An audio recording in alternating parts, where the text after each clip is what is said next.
প্রথম 2 রাউন্ডে এবং অলরেডি কিন্তু 3 রাউন্ডে আমাদের ওরকম ভাবে মারে নাই হকারটাই। তো এই যে একটু পরে তার আসলি ওকাত মে আ যায়গা এবং অলরেডি কিন্তু আমাদের 3 রাউন্ড অলরেডি উইন হওয়া শেষ, 3-0 সিচুয়েশন। তো দেখা যাক আমরা এই ম্যাচটা মেরে কিন্তু সব শেষ হয়ে যেত। এতটা আমরা প্যারাও ছিলাম না, হকার পড়ছে তো পড়ছে, কিছুই হবে না এরকম একটা নিয়তেই ছিলাম, সব ঠিকঠাকই ছিল। এখানে 2টা ডাউনলোড 2টা কিলো আমরা পেয়ে যাব। এখন আমরা সামনের দিকে যখনই যাই তখনই দেখি একটা সুন্দরী চাচি দাঁড়ায় আছে, কেলি নাম তার কি আমি বলবো না, বাট এই কি করলো এটা? ওই ভাই গান এক্সচেঞ্জ করতেছে, সব শেষ। মাহবুব ভাই দেখা, আরে নেট যায় নাই ভাই, এরা বলতেছে নেট গেছে। দাঁড়াও এদের ভয়েস আমি তোমাদের শোনাবো, বাট সেকেন্ডের মধ্যে সব শেষ। এখন টিমমেটের রিঅ্যাকশনটাই শোনো, তারপরে আসো। করে কি ভাই? নেট গেছে, মারো। আরে নেট যায় না, এটাই ওর হ্যাক। কি হলো? এই যেমন লাগাইছে এই রাউন্ডে লাগাল।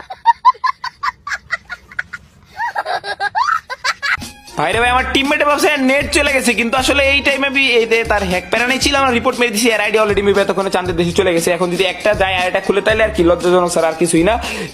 বাট এই সুযোগে যদি তোমরা এদের সাথে খেলে ফেলো, ভাই এটা কি ভাই, দেয়াল টেয়াল সবকিছু ভিতরে সেকেন্ডের মধ্যে শেষ।